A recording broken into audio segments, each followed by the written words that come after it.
ഗോപി ഇന്ന് ഉച്ചയോടുകൂടി മാത്രമേ തിരുവനന്തപുരത്ത് നിന്ന് ഡൽഹിയിലേക്ക് പോകൂ എന്നുള്ള റിപ്പോർട്ടുകളാണ് വരുന്നത്. അപ്പോഴാണ് ഈ 11:30 പ്രധാനമന്ത്രി നിയുക്ത മന്ത്രിമാർക്ക് ചായ സൽക്കാരം ഒരുക്കിയിട്ടുണ്ട് എന്നുള്ള കാര്യം പ്രസക്തമാകുന്നത്. സുരേഷ് ഗോപിക്ക് അപ്പോൾ മന്ത്രിസ്ഥാനം ഉണ്ടാകില്ലേ, അല്ലെങ്കിൽ അതിൽ അനിശ്ചിതത്വമുണ്ടോ എന്നുള്ള ചർച്ചകൾ ഉയരുന്നതും അവിടെയാണ്. എന്നാൽ സുരേഷ് ഗോപിക്ക് ക്യാബിനറ്റ് പദവി നൽകിയേക്കുമെന്നുള്ള പ്രതീക്ഷ കേരളത്തിലെ BJP നേതൃത്വം പങ്കുവെക്കുകയും ചെയ്യുന്നു. ഡാൻ, എപ്പോഴായിരിക്കും സുരേഷ് ഗോപി ഡൽഹിയിലേക്ക് പുറപ്പെടുന്നത്? ഇനി എപ്പോഴാണ് തിരുവനന്തപുരത്ത് ഒരു ഫ്ലൈറ്റ് ഉള്ളത് ഡൽഹിക്ക്? എൽദോ, സസ്പെൻസ് തുടരുകയാണ് സുരേഷ് ഗോപിയുടെ കേന്ദ്രമന്ത്രി പദവുമായി ബന്ധപ്പെട്ട കാര്യത്തിൽ. കാരണം അദ്ദേഹത്തിന് കമ്മിറ്റ് ചെയ്തിട്ടുള്ള ചില സിനിമകൾ ഉണ്ട് എന്ന കാര്യം അദ്ദേഹം കേന്ദ്ര BJP നേതൃത്വത്തെ അറിയിച്ചിരിക്കുകയാണ് എന്നതാണ് ഏറ്റവും ഒടുവിൽ പുറത്തുവരുന്ന വിവരങ്ങൾ.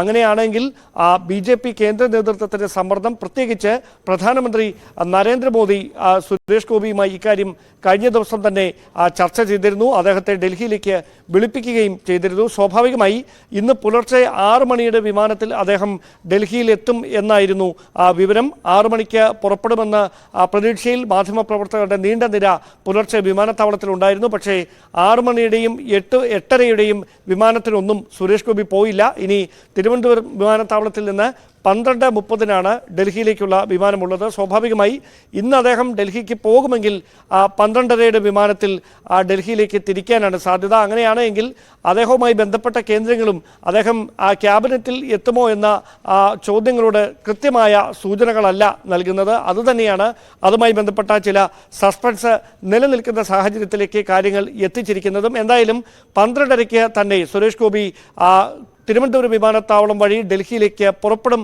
എന്ന വിവരങ്ങളാണ് ഏറ്റവും ഒടുവിൽ പുറത്തു വരുന്നത്. പക്ഷേ അദ്ദേഹം ക്യാബിനറ്റിൽ ഇടം പിടിക്കുമോ എന്ന കാര്യത്തിൽ ഇപ്പോഴും അവ്യക്തത തുടരുന്ന ഒരു സാഹചര്യമാണ് ഏറ്റവും ഒടുവിൽ ലഭ്യമാകുന്ന സൂചനകൾ അനുസരിച്ച് പങ്കുവെക്കാൻ കഴിയുന്നത്. അതാണ് പ്രധാനപ്പെട്ട കാര്യം. ഡാൻ, ഈ 11:30 നേരത്തെ സൂചിപ്പിച്ച പോലെ ഡൽഹിയിൽ പ്രധാനമന്ത്രി അങ്ങനെ ഒരു ചായ സൽക്കാരം ഒരുക്കിയിട്ടുള്ളത് നിയുക്ത മന്ത്രിമാർക്കാണ് എന്ന് പറയുന്നു.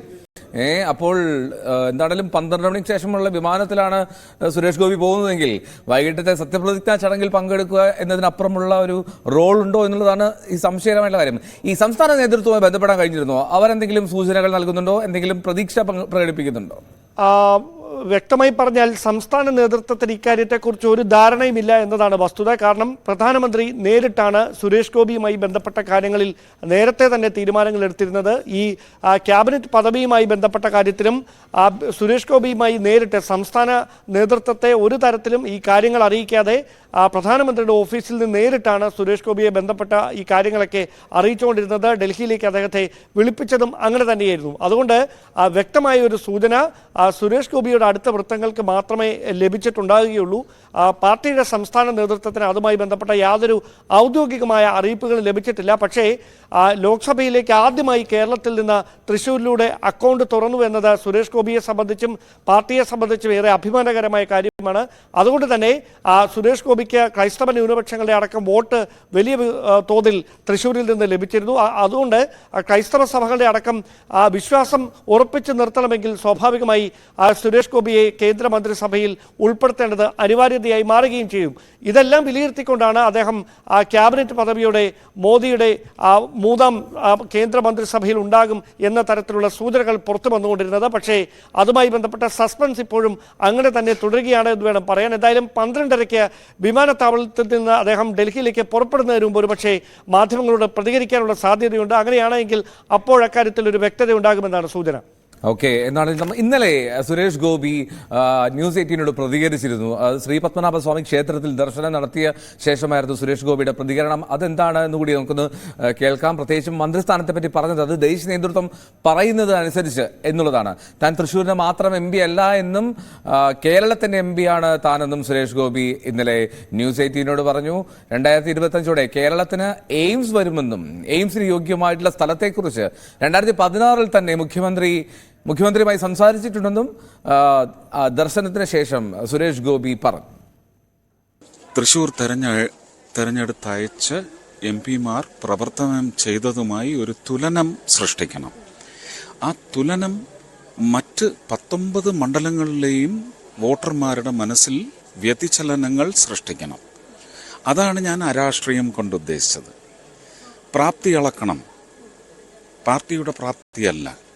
അവരുടെ മുന്നിൽ അവതരിപ്പിക്കപ്പെടുന്ന വ്യക്തികൾ സ്ഥാനാർത്ഥികളെന്ന് പേരിട്ട് വിളിക്കുമെങ്കിൽ അവരുടെ പ്രാപ്തി അളന്ന് മണ്ണിന് ഗുണം ചെയ്യുന്നവന്, അവരുടെ ജീവിതത്തിലേക്ക് ഗുണമാകുന്ന തരത്തിൽ വളർച്ച കൊണ്ടുവരുന്നവരെ തിരഞ്ഞെടുക്കാൻ സാധിക്കണം. അതാണ് എൻ്റെ രാഷ്ട്രീയം. ഈ MP ആയതിനു ശേഷം പ്രഥമ പരിഗണനാ വിഷയം എന്താണ് സർ? ഞാൻ പറഞ്ഞല്ലോ, ഞാൻ തൃശ്ശൂരിന് വേണ്ടി മാത്രം ഒതുങ്ങില്ല. ഞങ്ങൾക്കറിയാം തൃശ്ശൂരിന്റെ മാത്രം MP ആയിരിക്കില്ല, കേരളത്തിന്റെ MP ആയിരിക്കും. ആദ്യത്തെ ശ്രമം അടുത്ത ബഡ്ജറ്റിൽ, ഇപ്പം ഒരു ബഡ്ജറ്റ് വരും, ഇന്ററിം ബഡ്ജറ്റിലേ വന്നുള്ളൂ, അതിൽ ശക്തമായി ഉന്നയിക്കും. 2025 ഫെബ്രുവരി മാസം വരുന്ന ബഡ്ജറ്റിൽ കേരളത്തിലെ എയിംസിന് യോഗ്യമായ സ്ഥലം 2016 ശ്രീ പിണറായി വിജയനോട് പറഞ്ഞിട്ടുണ്ട്. ആ സ്ഥലം ഏറ്റെടുത്ത് തരികയാണെങ്കിൽ അവിടെ എയിംസ് വരും. പുതിയ കേന്ദ്രമന്ത്രിയാണെന്നുള്ള സൂചനകളൊക്കെ അതൊക്കെ എന്റെ നേതാക്കന്മാർ പറയും. ഈ പ്രധാനമന്ത്രി നരേന്ദ്രമോദിയായിട്ടുള്ള അടുത്ത ബന്ധം വലിയ തരത്തിൽ ചർച്ച ചെയ്യും. അമിത്ഷാജിയും ഇപ്പൊ നഡ്ഡാജിയും അവരെല്ലാം ചേർന്ന് പറയും. അതുവരെ ഞാൻ ഒന്നും പറയാൻ പാടില്ല. ഞാൻ പറഞ്ഞ എനിക്ക് 10 വകുപ്പുകളുടെ എങ്കിലും ഏകോപനം കേരളത്തിന്റെ അനിവാര്യതയായ 10 വകുപ്പുകളുടെ ഇടപെടലല്ല, പെനട്രേഷൻ ആവശ്യമുണ്ട്.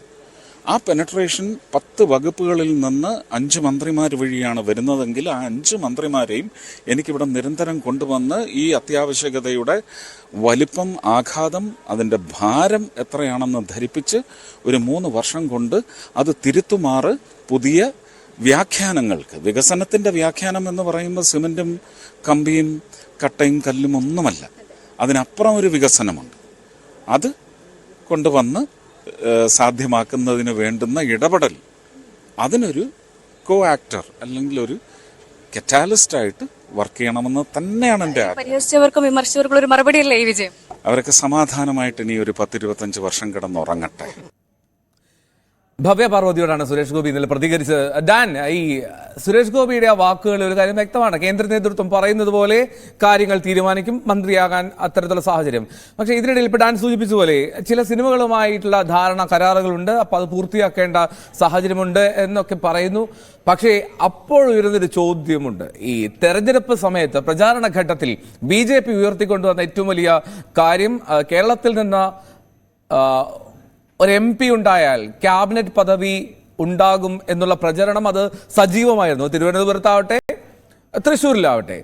അപ്പോൾ അത്തരത്തിലൊരു വാഗ്ദാനം നൽകിയിട്ട് ആ വാഗ്ദാനം പൂർത്തീകരിക്കാതിരുന്നാലും തിരിച്ചടി നേരിടുന്നൊരു സാഹചര്യം ഉണ്ടാകില്ലേ? അപ്പോൾ ഈ സുരേഷ് ഗോപി അനിശ്ചിതത്വത്തിൽ നിൽക്കുകയാണ് ഈ മന്ത്രി പദവിയുടെ കാര്യത്തിലെങ്കിൽ ജനങ്ങൾക്കറിയാനുള്ളൊരു കൗതുകം ഉണ്ടാവില്ല ഈ കാര്യത്തിൽ? സ്വാഭാവികമായി എൽദോ, അദ്ദേഹം നമുക്ക് ഇന്നലെ പത്മനാഭസ്വാമി ക്ഷേത്ര സന്ദർശനത്തിനിടയിൽ നൽകിയ അഭിമുഖത്തിൽ അദ്ദേഹത്തിൻ്റെ മുഖഭാവം വളരെ പ്രസന്നവദനായിട്ടാണ്. സ്വാഭാവികമായി അദ്ദേഹത്തിന് കൃത്യമായ ഒരു അറിയിപ്പ് കേന്ദ്ര നേതൃത്വത്തിൻ്റെ ഭാഗത്തു നിന്ന്, പ്രത്യേകിച്ച് പ്രധാനമന്ത്രിയുടെ ഭാഗത്തു നിന്ന് ലഭിച്ചിട്ടുണ്ടായിരിക്കാം.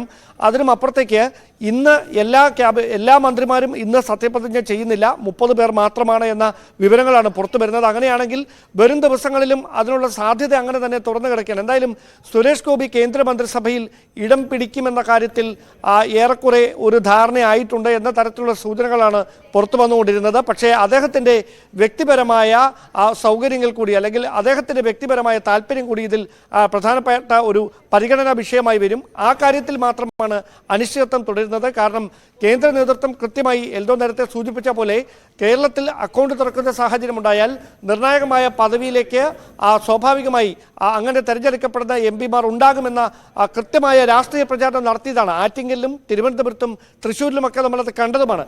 അതുകൊണ്ട് തന്നെ അതിൽ നിന്ന് അവർ പിന്നോട്ട് പോകാനുള്ള ഒരു സാധ്യതയുമില്ല. സുരേഷ് ഗോപിയെ കേന്ദ്രമന്ത്രിസഭയിൽ ഉൾപ്പെടുത്തണമെന്ന നിലപാടിൽ തന്നെയായിരിക്കാം പ്രധാനമന്ത്രിയും BJP കേന്ദ്ര നേതൃത്വവും ഉള്ളത്. അതിൽ സുരേഷ് ഗോപിയുടെ വ്യക്തിപരമായ താല്പര്യം കൂടി പരിഗണിച്ചുകൊണ്ട് അന്തിമമായ ഒരു തീരുമാനത്തിന് വേണ്ടി കാക്കുന്നതാകാനാണ് സാധ്യത. എന്തായാലും 2 മണിക്കൂർ കൂടി മാത്രമേ ഈ സസ്പെൻസിന് ആയുസ്സുണ്ടാകുകയുള്ളൂ എന്നാണ് വിലയിരുത്തൽ. കാരണം 12:30 തിരുവനന്തപുരം വിമാനത്താവളത്തിൽ നിന്ന് അദ്ദേഹം ഡൽഹിയിലേക്ക് പോകാനുള്ള സാധ്യത മുന്നിൽ കണ്ട് അതിന് മുന്നോടിയായി അദ്ദേഹത്തിന്റെ ഭാഗത്തു നിന്ന് അതുമായി ബന്ധപ്പെട്ട ഒരു പ്രതികരണം ലഭ്യമാകുമെന്ന് തന്നെയാണ് വിലയിരുത്തൽ. ഓക്കെ, എന്താണെങ്കിലും വളരെ കൃത്യമാണ്. ഡാൻ സൂചിപ്പിച്ചതുപോലെ ആ 2 മണിക്കൂർ സമയം കൊണ്ട് അതിലൊരു വ്യക്തത വരുമെന്ന്